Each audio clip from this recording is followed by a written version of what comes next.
好多人以為攞到劇本就可以改寫命運，但係忽略咗命運本身就係最頂級嘅編劇。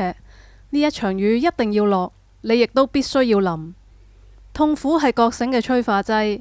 如果人生永遠活喺完美嘅保護傘之下，就好似溫室入邊嘅花，隨便一場風雨就會冧蕩。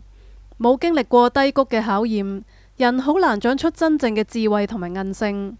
呢一個唔係勵志，而係宇宙定律。正如我另一條解說精神傷嘅影片入邊提到，薛丁格嘅名言：生命以負傷為食。如果生命避開咗透過應對困境嚟做工嘅機會，精神就會導向無序嘅混亂，亦即係熱寂。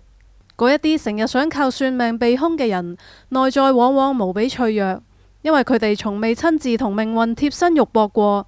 一旦因果嘅賬單冇辦法再延遲結算嗰陣，精神嘅世界就會瞬間崩潰。所以我哋需要由被動承受轉向主動轉化。當你唔再將落雨當係懲罰，而係心智嘅淬煉，你就唔再係命運嘅受害者，而係生命嘅體驗者。算命俾你預知風雨，唔係為咗教你逃避，而係俾你安頓好內心，坦然咁樣行入大雨之中。當你發現自己淋過雨、感冒過又康復過，就會長出免疫力。算命嘅真正價值係等雨水落喺你身上嘅時候，心入邊清清楚楚咁樣知道呢一場雨係有終點嘅，而雨停之後，我將會比以前更加強大。風雨唔係障礙，而係你心智系統升級所需嘅燃料。真正嘅強者係喺不確定性中跳舞嘅人。